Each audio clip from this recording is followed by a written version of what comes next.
Hello, man. I just got to give it a few seconds to see what's going on here, and usually about a 30-second delay before I can see if my sound's working, what it sounds like, and all that stuff. I just want to stop by and say hello. Hello, man. So far, sounds working, what it sounds like, and all that stuff. I just want to stop by and say hello. Hello, man. There we go. There we go. I know it's been a while, and it's been quite a summer. It's been actually a good summer. I've been doing exactly what I wanted to do this summer, kind of living the MGTOW dream. Uh, I know you would think social isolation and all that stuff would damper the spirits, but hey, Hank, you would think that would be, but it's just it worked out where hello, Brissy. It worked out where social isolation is really perfect. People keep their distances now. People don't seem to. Oh, you know what? I was thinking, should I put the mask on because we might get a computer virus? Oh. But there's been a lot going on this summer. There's a lot of interesting things going on. There's been a lot of questioning of the morality inside the United States and everything, the morality of the police, the morality of people, social distancing.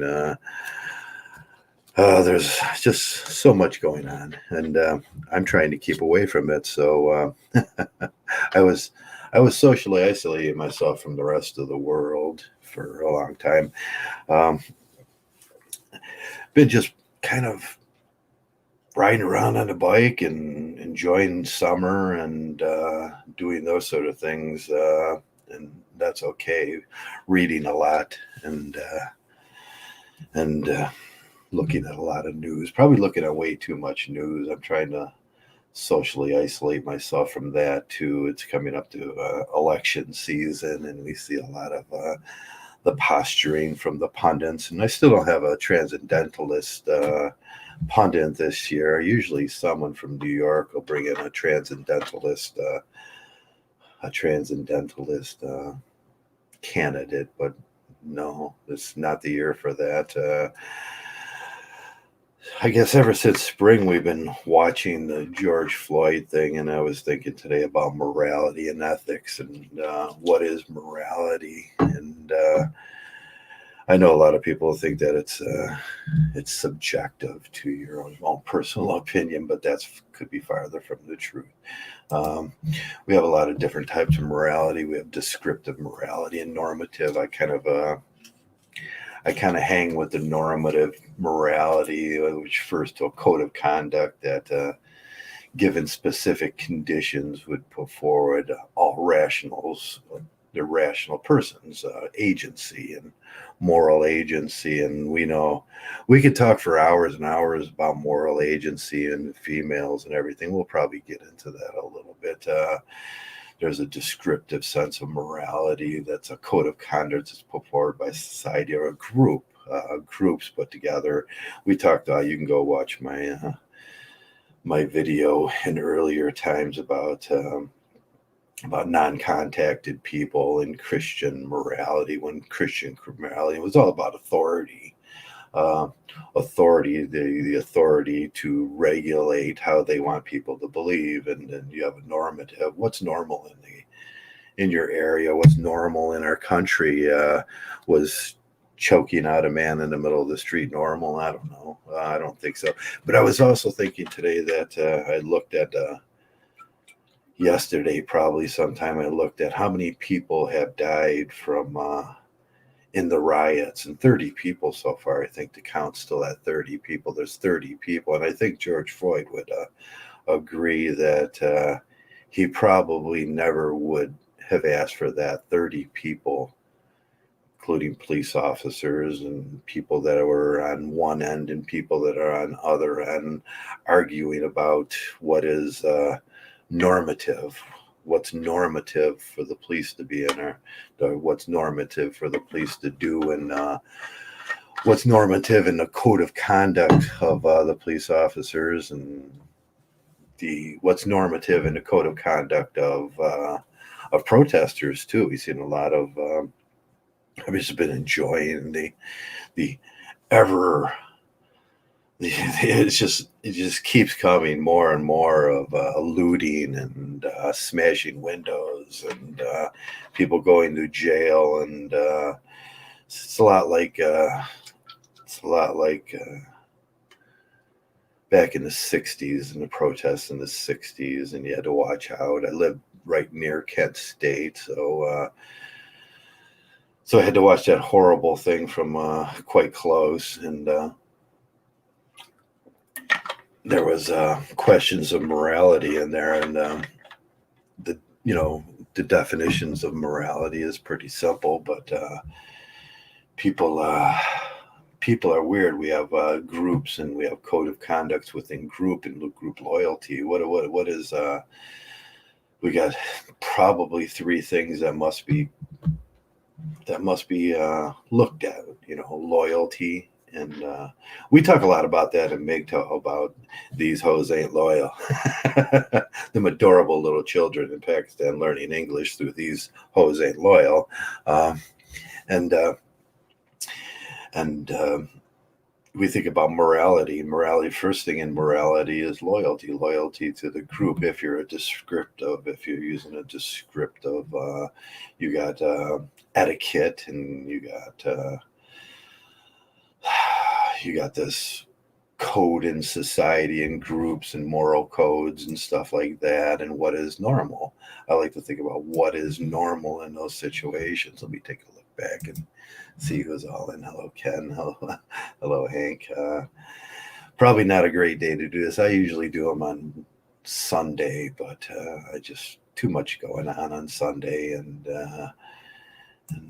it's just been a really positive summer for me. My knee's healing up. I've been doing a lot of soul searching about what I am and who I am, and what I want to do in this life. There's a lot of things not happening now, and it gives you time for that. Some of the times I look out over the country, and I have to ask through the MGTOW eyes and the MGTOW views of what is moral. I often go back to we settled the problem of slavery back in the 1860s, and then we had Reconstruction after that, and we also settled polygamy, and polygamy was settled at then. Like I say, polygamy was settled with legislation. Slavery was settled with violence and war, and we're still arguing about that 100 and some years later, and it seems kind of weird to me. I don't like to get into these sort of conversations with. And we got a new brand of morality on YouTube, morality on social media and everything, which seems to be more of about etiquette, about a small minor moralities like don't pick your teeth while you're eating, don't blow your nose in the church, stuff like that, small little etiquettes that we don't, what we can say, what we can't say, and it all goes back to the same thing. All roads lead to MGTOW eventually, and the morality of our society, and how really absurd our society is. We live in an absurd society. I often describe this with Corvet's disease, or Corvet's syndrome, not COVID-19, but Corvet's. It's COURVADE, Corvet's syndrome. When men actually take up the position that they're having a baby. Then we get into moral agency, and we get into the moral agent, and women don't seem to be very into the moral agency thing. We got the moral agent. You are the moral agent. What is there's features of morality, and there's senses of morality, and it's descriptive morality, and it's a definition of working within a group in a normative ways. And what is normative nowadays? We seem to have a complex morality that's derived from from Christianity at that time during the 1860s, where we settled polygamy with men will be monogamous, and then we forgot to cover women. So we got baby mamas with baby daddy number 1, 2, and 3, and that's nothing. It's polygamy. It's a polyandry, is what it is, and no one seems to ask the question about moral agency in that. And we have laws that are for men, but laws that don't seem to cover women anymore. And we have certain sets of things that only cover. Now, when you think about a society and morality and accepting the traditions and customs of that society, including accepting authority and people emphasizing loyalty to the group. We see a lot of flag waving and all that. We see people.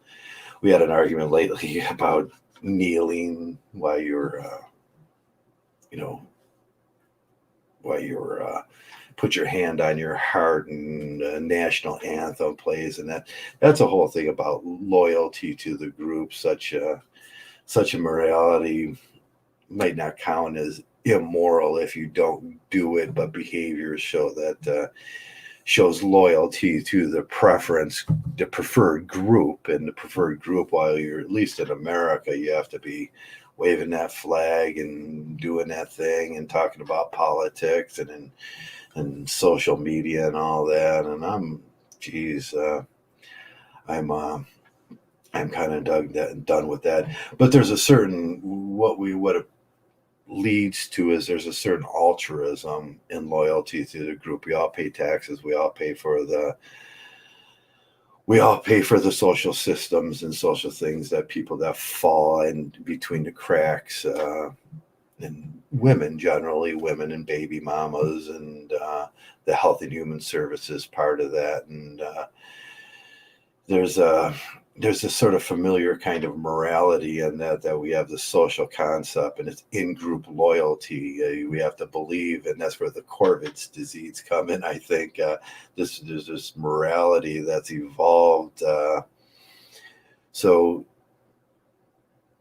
there's this morality that's evolved, or morality is confused for loyalty to the group. And if you're not saying what they say, if you're not being what they're, there's morality that's in. There's 3 types of these things that there's, don't do harm to others, don't kill others, don't hurt others, and that's pretty common sense. I think we all have an intuitional. We look at the George Floyd thing as we have this intuitional sense of don't steal, don't cheat, don't harm people, don't harm, do not do no harm. And purity is when we get into a little specific. They MGTOWs are ultra purists because we just walk away, then we get called ultra purist. And but there's the third thing is loyalty to the members of society which we deal with and we work with in our communities and societies. And there's this loyalty to the group that often gets confused with morality. And I see a lot of that now in politics. We have loyalty to the right and loyalty to the left. And if you violate that loyalty and you go and become a person in the moderate middle, oh boy, that'll drive them crazy because you're not being loyal to the group and you can't expect anything from the group. And there are certain behaviors that go on with this. But what this all boils down to, and when I look at morality and I look at this Corvids disease that men have, or they think they think they had a child. You haven't had a child. You're a sperm donator, and that's pretty much it. And she's having the child. She's making the child. It's her child. The judge told me that they're her kids, so I agree with that. They're her kids. She made them, and but there's a certain amount of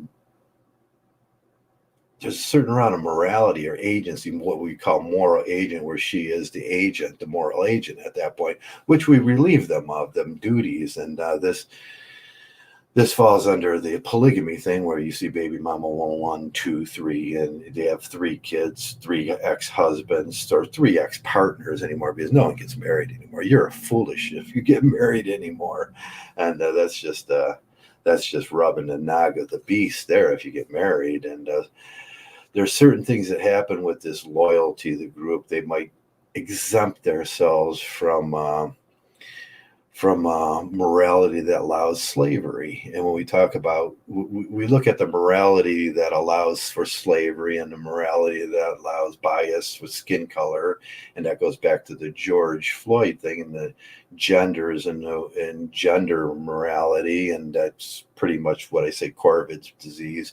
The men have to pick up for the lack of moral agency or agency in the female and pretend that you had a baby, and you can't have a baby. You're a man. Like I say, father is the biggest hoax there is in this. But that leads to one thing: when we go in front of child support cases, and we go in front of the judges, and we go in front of debtors' prison. There is debtors' prison, which violates the sense of morality. All slavery. Oh, I was listening to my friend BGS, and we kind of agreed that all slavery is based on debt. Now, we see a lot of debt building in America now. People are out of work, 30 million people, rent isn't getting paid, debt is being acquired. I say slavery comes from debt, and that's what happens. They put you in debt when you're paying child support, you're in debt to the you're in debt to the Health and Human Services to pay that to a person. Anytime you pay money, you work for money and don't receive it, they take it away and give it to somebody else. That's slavery. That's the very definition of slavery. But when you look at the subtitles and articles in there, they'll say, oh, no, it doesn't include child support because there's this perceived Corvid's disease. And when it's a mental illness that's in the DSM-4 and 5, that men believe they're pregnant. And we see this all around our country where men actually think they're having a baby and they're responsible for that baby because they have eliminate moral agency from the female. And what I see happens with that is when this Christian morality that appears to be the morality of our country comes in, and they will hold men and start shaming men and saying this is the normative effect. We have normative laws that were put in place that if you don't take care of your child, and it's not your child, it's her child. That's what the judge told me. When that's what the judge told me. They said you can't have a baby, and I said I know I can't. That's impossible. I'm a man. So there's a certain logic in that where we have a Christian morality that believes in Corvid's disease, and it's a sickness, it's an illness, and there's no moral agency on the part of females, and and that's why I asked the question in this thing: do we live in a country, a moral country worth being loyal to? Do we really? I just don't see it. Hello, Joey. Hello, Hank. I want to say hello. I got a police today at my door. Hank, Joey says he's got the police today at his door because a woman, after an argument, said I'm sorry about that, Joey. That's what happened. I called the police on a woman for hitting me once. She smacked me in my arm, and I said I called the police, and guess who they took away? I said, well, she hit me, and you're supposed to treat me in a gender neutral way with the VAW laws, but they take that so literally. They say, well, these are violence against women laws. They should be violence against people laws. They should reframe that and say violence against people, violence against, there's because they've done these issues two times in the last 2016 and then 2018. I think we redone VAW laws, but my experience with that, when I have called the police, that you as the male will still go to jail, and that's batshit crazy. But that's the simping that we see, the simping from the police, and basically we have this moral code that says, the women are above, they can engage in polygamy, and you're not allowed to smack them in their jaw.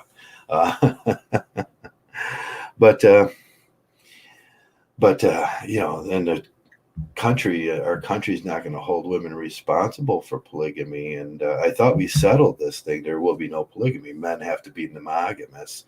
Well, that didn't. Yeah, they said men, and that's when they start taking these laws literally, like violence against women. It can only cover violence against women, or men have to be monogamous, or have to be financially responsible to a woman because of her lack of moral agency. And she spread her legs. It was her choice. She could have got an abortion. She has Lazarus laws that where she could drop it off. She could just choose to abort, or she could choose to use contraception too.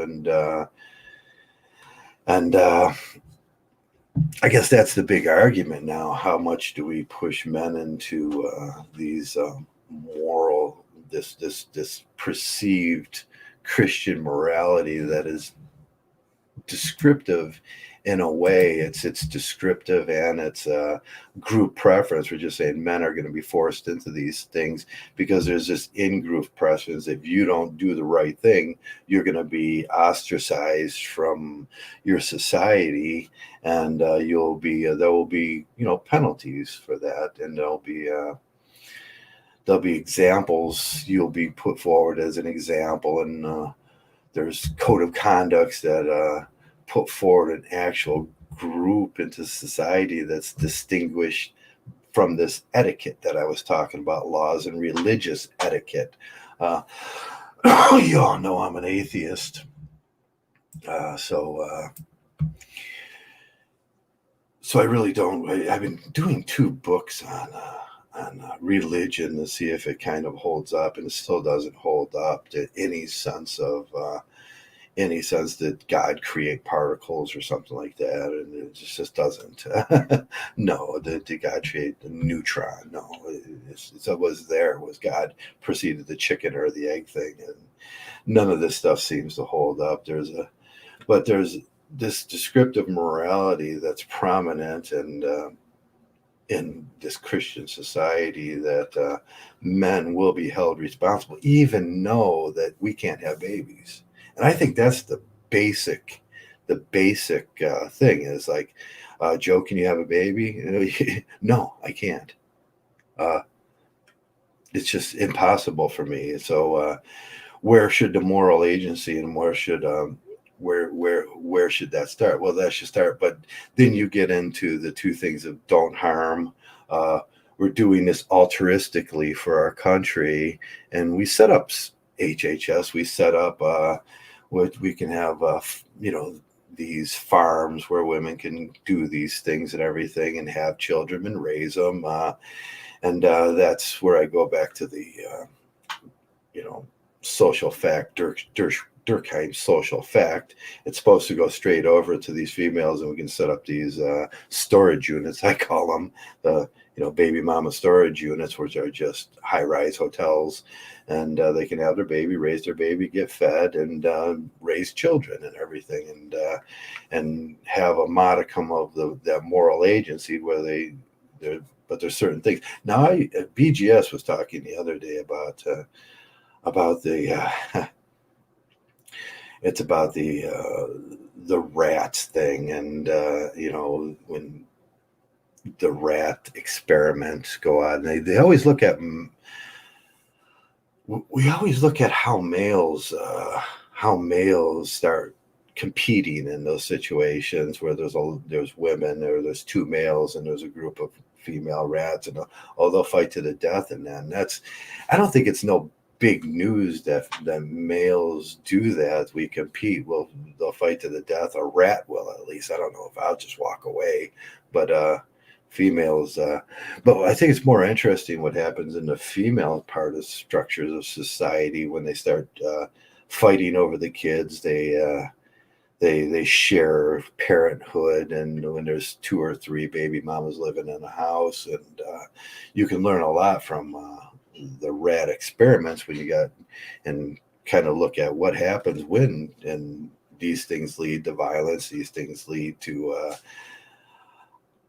the same kind of morality where some child will be considered not part of the family, and there's he'll be an outsourced, and then things like nutrition goes, the nutrition will go, and care, nutrition and care will go to the favored children, and then there will be out children, and adopted children, or children from other portions of these large baby mama factories. And it's a very interesting, if you look at how rats are rat breeding and everything, then you can see it. But the women will start fighting, and they will drag the children. So we see this too, and we see nutrition being neglected in the children of a foster children and everything. If you put a foster child and a biological child together, the nutrition will generally go into care and the love, and all those things will go for the foster child will not get that kind of but that's what's set up in these big things. You got many females, and we can go on forever about this, but the altruism in the society, that's what I was trying to get at. There's a certain altruism and morality in our society where we give taxes, and this is being disputed now a lot about what taxes we're going to pay. The altruism is supposed to go straight over, but it goes to the government. The government buys itself big buildings, houses, Mercedes-Benz, a fleet of cars. One of those buildings that they were $20, $30, $40 million to build, and then there's maintenance and everything. So that takes out of the money. They pay themselves very good. So that takes us. So we get these subsets we have these subsets of our society based on morality that these presumed Corvid's reality, I call it Corvid's syndrome reality, where they assume that men are responsible for the female agency. And because, we're rational. We hear this argument all the time. There's rational and there's intuitional in the science, the philosophy of science now. Men are supposed to be presumed rational. And that's part of the morality thing, too. Rationality is a big part of normative morality, and descriptive morality is a little different. And there's variations of these kind of moralities.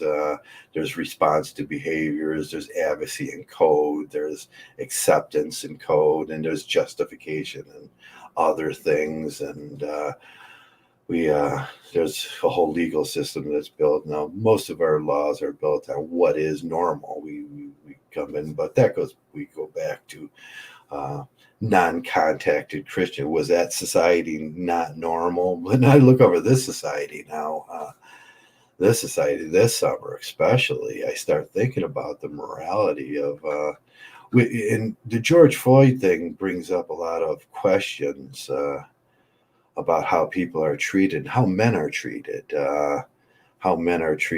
by our government. We lose rights. They have the right to enslave us through financial enslavement. They have the right to hold us in jail.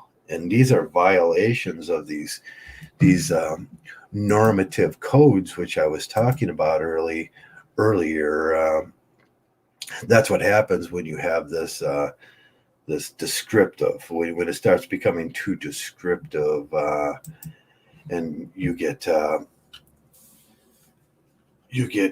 Christians running things. They're going to put men in jail for these etiquette things. It's what I feel. It's just you're breaking their etiquette. And what happens is slavery occurs, and people of color and different genders, and this goes for women too. I'm not saying that in their system, in the normalized system that Christians have, the woman, she's put in a slave position in the kitchen there, and then at night, most of these guys that say they're Christian, and they have this upper morality that's like a red pill. They know something, that they know there's a God and they've met him, and which is crazy. And they have this Corvid's disease, but at night they treat that like a penis pocket in the bedroom and expect people not to watch it. And then they believe that Jesus is watching over them while they're doing it. And he's like, woo, hit it hard, Jim. Drive that deep. So a lot goes into gender. When we talk about gender and morality, we're simply talking about how we treat non-normative people, like homosexuality and stuff like that. That's where it usually goes. But gender for the normal people, which is norm two people, you have a man and a woman and stuff in the married situations. What is normal? What is normative? And I don't think that is very normative to demand that someone washes your clothes, makes your bed, makes your dinner, and then you get to hit it at night. I don't think that's very normal. But when we look at these, now we ask if the non-contacted people were very much more normal than the Christians that contacted them, and that's when authority. That's what I always said. It was never about God or the superior being that no one's ever seen and is omnipotent. It was all about their authority. That's how they kneel. Well, in the time of kneel play, that's how they enforce their authority. You have to be in group now. You have to believe in their ways and their customs, and now everybody gets a woman to abuse. And then, but that's the big argument with feminism too. And then some things I say MGTOW and feminine often cross over on these things too, and on moral issues. And I'll say I'll be the first one to agree that. Let me check my cast. Firearms working with. Yeah, it's going good. It's kind of loud, and I'm sorry about that.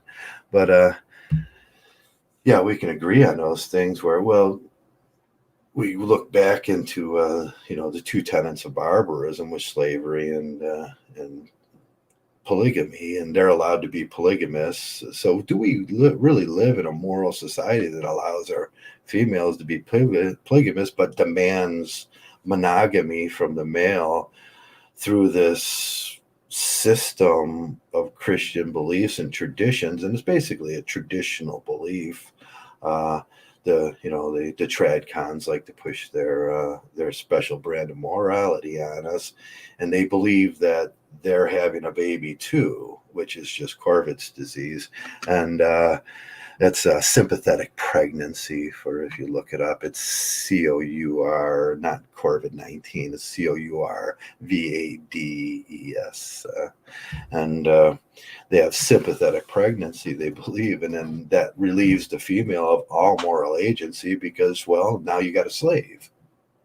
So do we live in this moral country? Do we live in it? It's projecting itself, and it's coming out in issues like George Floyd, and it's coming out in issues as we see protesters, or what's the moral authority of the police, and it's coming out in all those ways, and we're seeing it, and maybe I should move and leave this country. No, Joey, if you just walk away, that's what MGTOW does. We just walk away from the absurdity of what I see, and I look at these Christians and I go, wow, there's just so much absurdity in your thought process. But they will, the white knights and the thugs, they will hold you responsible, put you in jail, take all your money for because women have no agency, and that no moral agency, and are relieved of that. And I see it all around here. I was looking at a stat that said 27% of 27% of all households that don't have a man, and there's no man in the house. I suppose there's a man in the house, but it's the next man. It's baby daddy number 2, 3, or 4. Baby daddy number 1, he's gone already. He's slave number 1.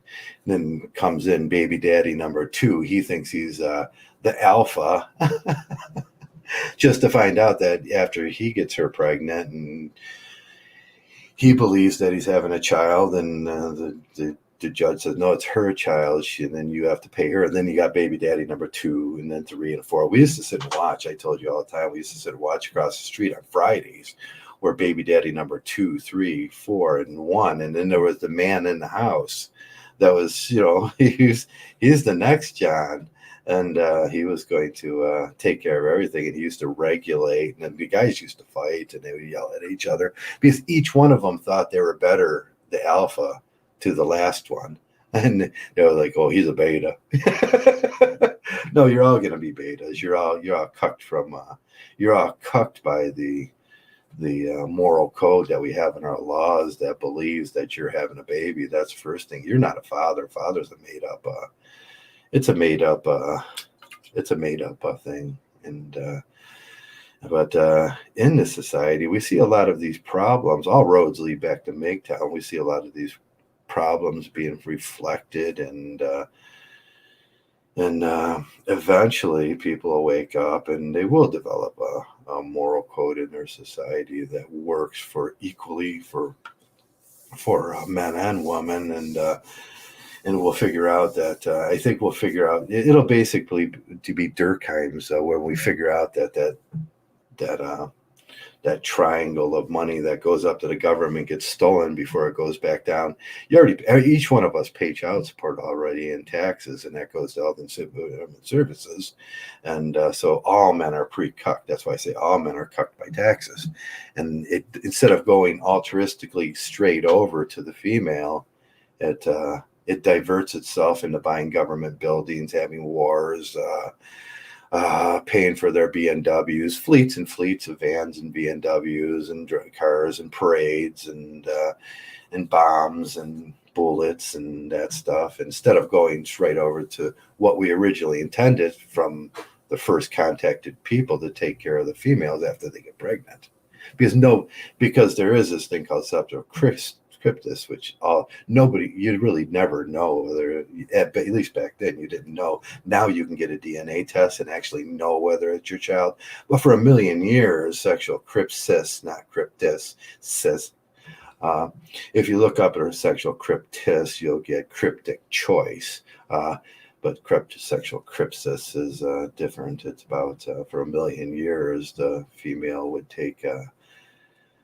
She wanted all the men in the group, the in-group, that's where we talk about the morality of the in-group, to think that they're all the fathers. And that's what we see play out. Oh, yeah, I'm the father. And we get guys begging to get that title. And that's my Jimmy and Susan and Chad argument. Who's the father, Chad or Jimmy? The judge would say, okay, you want to be the father, Jimmy? Jimmy's volunteering for his own slavery. And then he finds out he has to pay Chad to lay on his couch with his ex-girlfriend, which is ridiculous. And that's the biggest part of it. That's slavery in itself. When you get your money taken, it goes to so Chad can live a comfortable life. And then Chad is baby daddy number 2, and then there'll be baby daddy number 3 and that stuff, because 27% of households in America now have no male figure or father figure in it anymore. But basically, I just wanted to come around and say hello to you guys and just let you know that I'm alive still and doing well. I've been just pedaling a bike, and I had some trouble with it today. I tried to buy a new tire and realized that the tires were ISO'd lately, and the new rubber bottom ones, they don't fit on it. I have a it's an ERD and a ISO that's different, and so I have to replace my rim now on my e-bike. And good thing I have 2, so I have 2. And it's been a beautiful summer, and it's been a beautiful summer for a MGTOW man and a single bachelor sort of man. And you can do what we want and just look out over the abyss of moral ineptitude and people in this society. And it gets rather frustrating. That's probably why I stopped doing videos, because it gets also frustrating trying to explain moral philosophy and theory to Christians and trad cons and simps is like you might as well be hitting yourself on your head with a hammer and waiting for the pain to stop. Wouldn't it be nice if you just stopped hitting yourself on the head with a hammer? That's when the pain will really stop. That's why I stopped doing it. Arguing with these people is useless. My friend used to say, Joe, stop stabbing yourself in the forehead with a fork. He said, as soon as you do that, the pain will stop. And he was right. I never understood what he meant about that, but now I understand it perfectly. So I hope you're all doing well, and I hope the summer's going. Or if you're in Australian tundra right now, you're going through winter, or if you're in Peru or Venezuela, sub Venezuela and lower Brazil, or you're probably going through winter right now in this Chile, and I hope you're having a decent winter at that. But my Australian brothers, you're going through winter now, but I hope it's still nice and everything's great. Still chugging along in this thing and still alive. So we talked a little bit about moral philosophy. If you have some thoughts about moral philosophy and the absurdity of what you see going on out there, and just leave them in the low bar. I usually answer everything. And I'm going to end this broadcast and get going. And you guys take care. I'll try to be around a little bit more towards the end of the summer. Football season's going to start early this year, so I don't know. Yeah, that interrupts my Sunday podcast. I might start doing Saturday and Thursday podcast. I don't know. We'll see. We'll see how it goes. And I'm sure we'll talk more about morality and moral agency and that stuff. And I'm going to head on out, and you guys take care. You guys have a lovely, lovely day. And thanks for being MGTOW. MGTOW.